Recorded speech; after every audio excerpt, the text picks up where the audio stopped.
Hello there guys, welcome back to Younes Talks Football. Welcome back to a brand new video. I hope all of you are doing well today. This is your first video of two. There will be a double upload today just to confirm to you guys. So keep your eyes tuned for the next 4 or 5 hours. Perhaps you will get a video at that time just before I head off, and then I will no longer be available for the rest of the day. So you're getting 2 videos, don't worry. But let's get cracking. Let's get right into it because we've got news that broke last night as well as news that has come this morning. But we're going to start off with this whole striker situation at Chelsea Football Club right now in and around Nicolas Jackson. It came out last night that personal terms were agreed and Chelsea were about to trigger the release clause, which is about £29 million, 35 million euros. Happy days. But there's a little twist because some of you were thinking this is great, right? Someone that's a bit under the radar. And then there was a few of you that were saying, nah, this ain't it. He's not good enough. Like, this is basically just another Datro Fofana.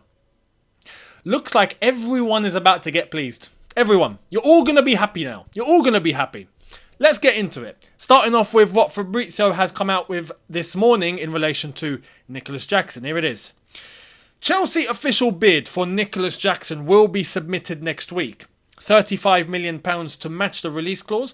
Villarreal are already informed. Instalments and payment terms are being discussed, then medicals scheduled. Jackson only wants Chelsea despite 3 more bids. Respect. You know, fair play. Absolutely fair play. I didn't expect that in terms of someone, well, you got 3 other bids on the table. You've just seen Chelsea finish 12th. It's looking a little bit touch and go. It's a little bit volatile. That's the correct word. And you're thinking, nah, I want Chelsea no matter what. Now, I love that. For the people that were saying, I don't think he's good enough. He's basically another Datro Fofana. What are we doing? He's not going to be the main guy. Correct? Chelsea will be buying Nicolas Jackson. But he's not the main guy. How mad is that? Which tells me there is a chance that Armando Broja could be heading to Brighton as part of the deal for Caicedo. That's my opinion. Why? Because they want Broja. And Broja right now is recovering from an ACL. We don't know what Broja's going to become. We don't know how he's going to come back. We don't know if that ACL is going to impact him for the long term or is it going to impact him for the short term. But as much as I like Broja, I really do, and I think there's a top player there. With the circumstances Chelsea are in, we are in urgent need of finishing in a position that is going to get us to something substantial. We can't be finishing 12th again. We can't be. Imagine having the faith in Armando Broja, and then he comes back, and he basically turns into what Loftus-Cheek turned into, or Hudson-Odoi turned into, where it's just stagnant because that ACL has just destroyed them. Not destroyed them, but it's limited them. They're not going to end up being on the same trajectory that they once were before because of that injury. We don't know. It's a risk. And imagine if we just had, I don't know, whatever striker, and something happens, and then we've got to rely on Broja. And he's not up to it. But Brighton want him. Imagine having Nicolas Jackson come in. Gives us a bit more flexibility. Yeah, I can understand where the club are coming from in terms of this whole angle. That's my own opinion, though, in relation to Broja. But Nicolas Jackson will not be the number 1 striker. Number 2, it seems. So Chelsea will still be going in for another striker. Now, Poch apparently is hell-bent on Lautaro Martinez. I know, I can hear all of you already. You're thinking, what? No, Younes, no, this isn't good. I know. I'm with you on this. But Poch seems to see it from a different light. I said this at the beginning. If we're going to be trusting the manager with certain decisions, we need to trust him all the way and give him the chance when he comes in. We have to. And then we see how it plays out. Now, once it plays out, we know who to go to. If something goes right, great. You are responsible for how good this has gone. If something goes wrong, bad, right? But you are responsible and we know we have to come to knock on your door. It's the manager. So he sees something. He has a plan. I don't know how, right? Lautaro Martinez, yes, I think he's a good striker. Don't get me wrong. But I think he's limited. And I think that Champions League final, we learned a lot in that Champions League final. So Yeah, we'll see how it plays out. But it looks like Chelsea will still be going in for who is going to be a number one striker. Nicolas Jackson will be the number two. So, and look, to be honest, I'm for it. The one thing we had wrong that was substantial last season was we didn't have choices for striker. And every single choice was poor. We were playing Kai Havertz up top. We had the Aubameyang who barely got a chance. And when he did, he done nothing. And Fofana wasn't even looked at. I mean, we can do better. We can do better. So I'm glad that we're actually putting some numbers in and getting this done. So that's the latest with Nicolas Jackson. Will be coming in at some point. Now, a player that I didn't even know we were linked with. Apparently we were linked. Goes to show you the madness of the transfer window. Check this out.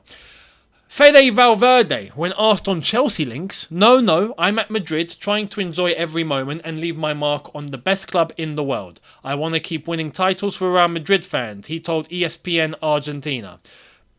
Good luck to you, mate. You do that. Because I didn't even know we were linked with you.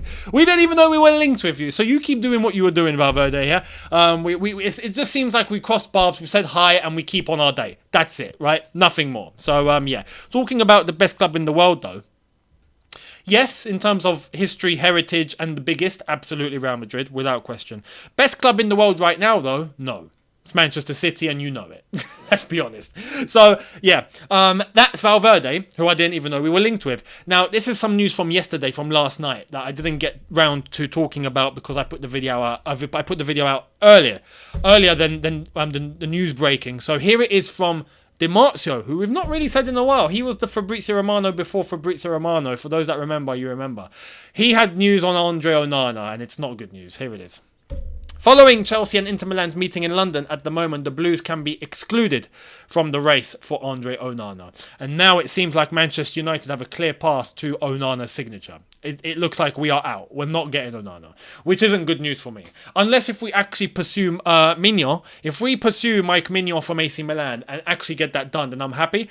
But it doesn't seem like we're going to be getting anywhere near him unless we put 85 million on the table. And that's just not going to happen. Let's be honest. So I don't know what goalkeeper we're going to get now. I really don't. Is it the guy with the guy with the long name? The Georgian guy. He's a Georgian goalkeeper, isn't he? Mama Davashika. I don't know. I'm not going to butcher his name, to be honest. But that geezer. We'll just call him Dave 2.0. How does that sound? But yeah, I don't know who we're going to go for. Is it him? Is it someone else? David Raya? The Brighton goalkeeper Sanchez? I hope not. Let's wait and see.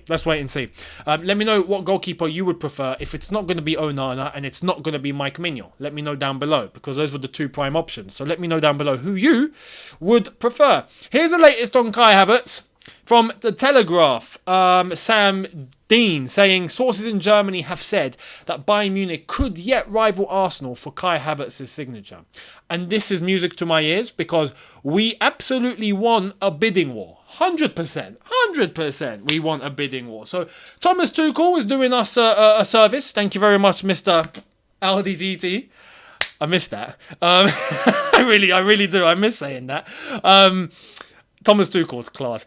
Anyway, he's come in clutch, and it seems like he wants Kai Havertz. So if that's going to be the case, yeah, TT, get your club to put as much money in as possible. Therefore, Arsenal can bump their money up, and then if you get him, then I'm happy for you. Genuinely. And you, in the process, we get to sell Havertz, we get more money, and he doesn't go to Arsenal.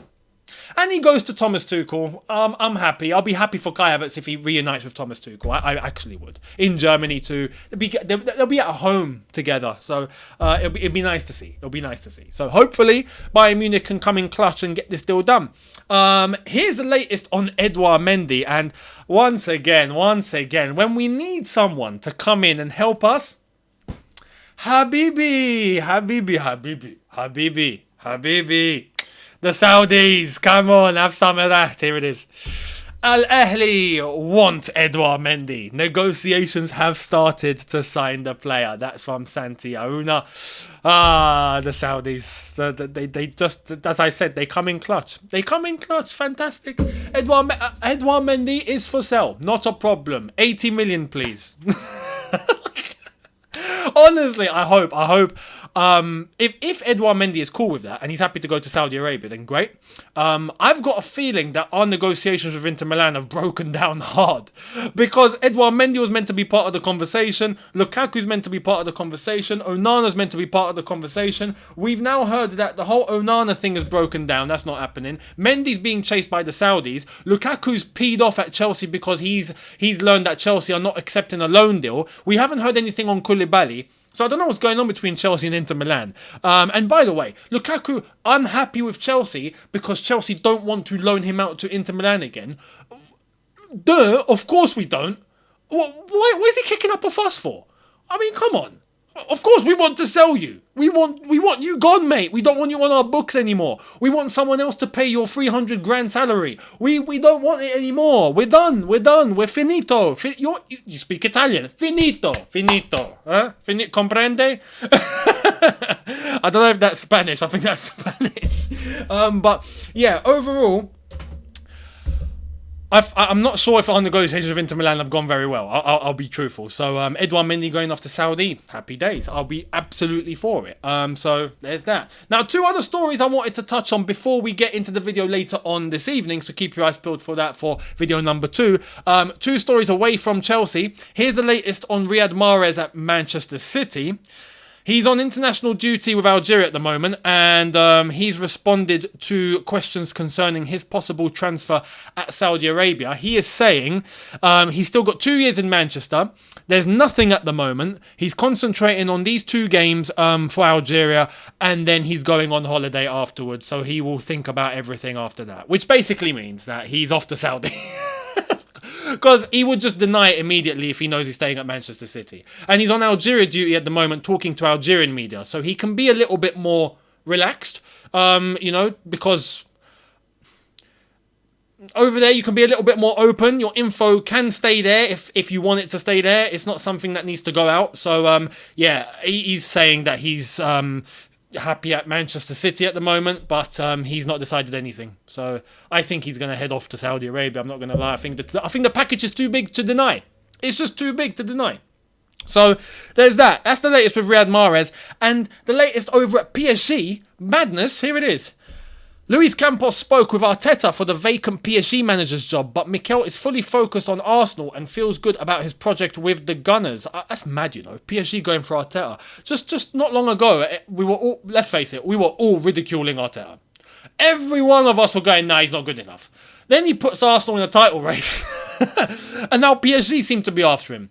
After Nagelsmann somehow has collapsed negotiations with PSG. So let me get this straight. With Nagelsmann, he's bottled it with Chelsea. He then bottled it with Tottenham. And now he's bottled it with PSG. I genuinely don't think he wants to work in football management at this point. I just don't think he wants to be a manager anymore. He might be heading to an early retirement. It's absolutely insane. How do you not come to a deal with 3 clubs consecutively?